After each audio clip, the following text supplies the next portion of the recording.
April 19th. The watch went fine last night, and everyone is feeling a bit better now. Getting some actual sleep.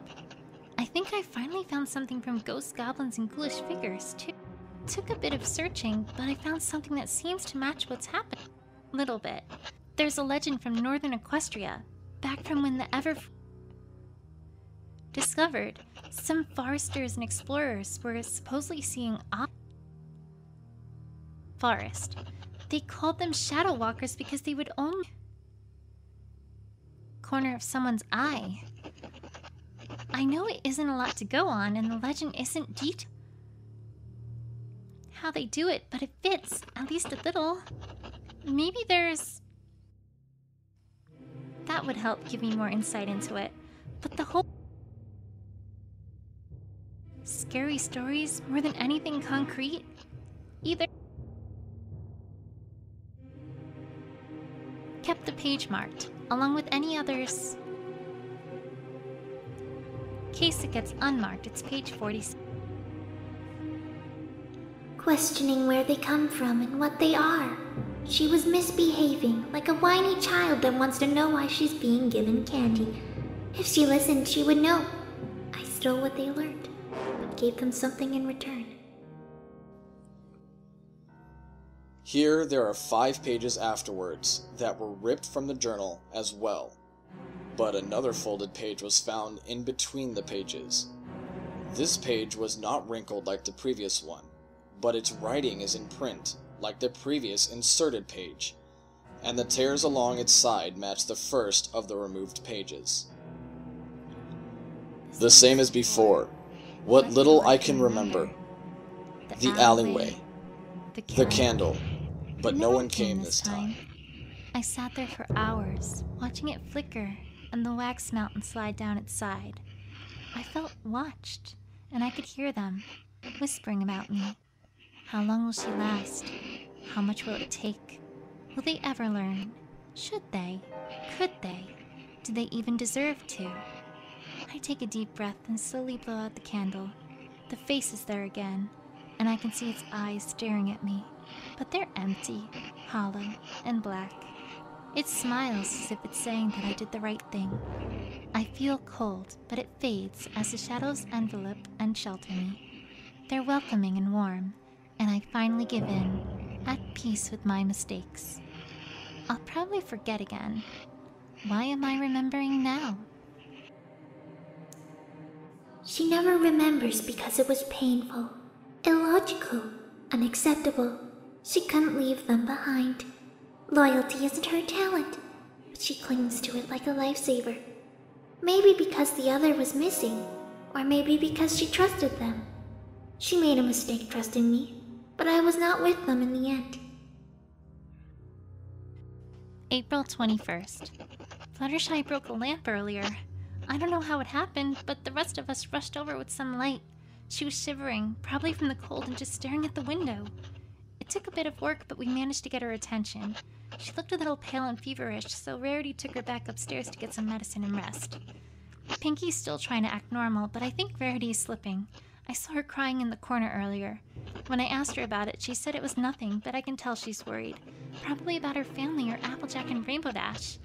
Not surprisingly, Spike has been spending a lot of time with her.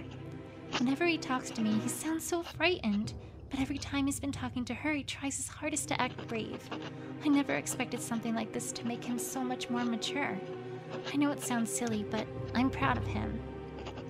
I know for certain now that lights are turning off, but the town hall and Sweet Apple Acres are still lit in the distance.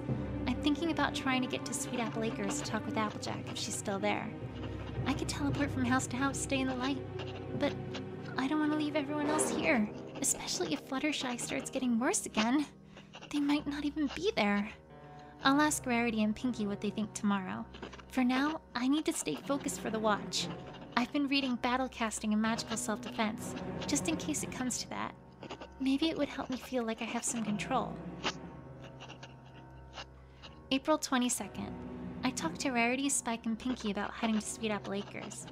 They were a bit more indecisive than I thought they'd be. Pinky and Spike really want me to stay, but Rarity thinks it's the only way we can try and move forward. And I think so too. I told them I'd wait a day or two to think it over some more, but it will have to be soon or there won't be many lights left. Fluttershy was up and about again, thankfully. I saw her looking out the window, I think towards her cottage. I asked her if she was okay and she said she's fine, but that she was worried about them. I assumed she meant the other ponies or the critters back at her cottage, so I told her they were safe. I guess it gave her some comfort because she smiled. I don't really know if she believes it or not. I don't even know if I do. Pinkie asked for our help earlier with something. I wasn't really sure what to expect, but she pulled out a few cupcakes and birthday candles she'd brought with her. She said it was Junebug's birthday today, and she was going to throw a party for her before everything happened, but she didn't exactly have the decorations for it now. She said it probably wasn't worth much, but that we should wish her a happy birthday, even if she wasn't here. I didn't really know what to say, but Pinkie had a point. Just because they weren't all together doesn't mean we should forget about them, no matter how dire things are. The cupcakes were good, too. Too blind to see reality, too deaf to hear their wisdom, too mute to speak her truth, too numb to feel fear, joy, pain, love, sorrow, courage, hatred, accepted. April 23rd. I've been getting ready to head out today. Rarity and Pinkie helped me mark a few houses that were still lit on a map of the town, and I think I have a good path from here to the orchard set up. It's going to be a 2-day trip. One to get there, rest, and talk to the others, and one to get back. If everything goes according to plan, we can start working together on a way out of all this. Maybe I'll find someone on the way there. A new face or any other sign of life would be assuring at this point. Pinkie gave me a few of the cupcakes she had left, just in case I do find anyone. She said it will make them feel happier to see a friendly face in a cupcake instead of just a friendly face. Fluttershy asked me to keep an eye open for any of her critters and to tell them that she's safe.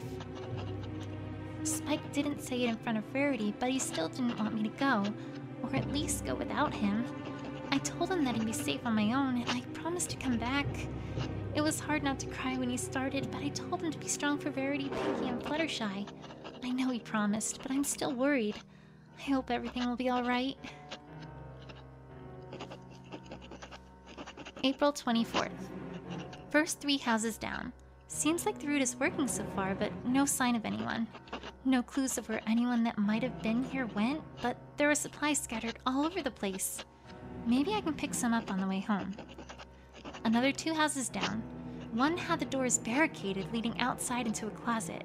Didn't want to take the time to break them down, but I could have sworn I heard something. It sounded like whispers, but it's probably the wind of my imagination. I need to stay focused. Just over halfway there. Still no one. Some of the recent houses were picked clean though, so maybe everyone left and headed to Town Hall or Sweet Apple Acres. I hope they've made it if they did. Only a few more houses to go. I'm almost there, but the house before this was unsettling. The door was broken down when I got there and the lights were flickering. It felt odd, fluctuating between cold and warm so quickly. I felt watched and I got out as quickly as I could. I'll try to skip it on the way back. It's empty. April 25th. They took some of the lights from the streets back in Ponyville and had them set up all around the orchard. I thought I didn't see anyone immediately because they were all inside, but I looked everywhere. There's no notes left behind that they left to go somewhere, but I did find a book out on one of the counters with a quill next to it. It looks like a journal on crop rotations and planting in the orchard. Maybe someone was using it? Just started reading the journal. It looks like Applejack and the others were coming to the same conclusions, and Rainbow Dash was here too. I looked around again and I think there are graves here where the soil is freshly moved. They're marked with shovels. There aren't any names. I buried it, and not just to get it out of my mind. No one should have to see what was in that book. I'll head back to the library after some rest. She had many sins, ignoring their signs, forgetting their warnings, fighting their will. Ignoring makes them louder, forgetting makes them angrier. Fighting makes it hurt. April 26th. I got back earlier today and picked up a few things on the way back. Food, lantern, oil, some candles, ink, etc. I really didn't expect what I returned to. Pinkie, Rarity, and Spike were waiting for me and they all looked worried, even after they greeted me so happily. I asked them what was wrong. That's when they showed me Fluttershy. They'd tied her up. I asked what happened, and Verity said she'd found Fluttershy staring out a window again, talking to herself. Verity tried to talk to her, but she was dismissive and said they're more important.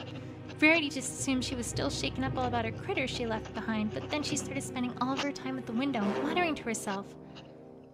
Then she found her awake in the middle of the night, standing at the door. Verity said she was trying to open it. Verity and Pinky stopped her and tied her up. She was screaming at them and fighting them. They said she didn't even sound like herself anymore. I think everyone is losing their steam, especially after the news I brought back. Pinky still thinks they're safe somewhere, but I'm just not sure.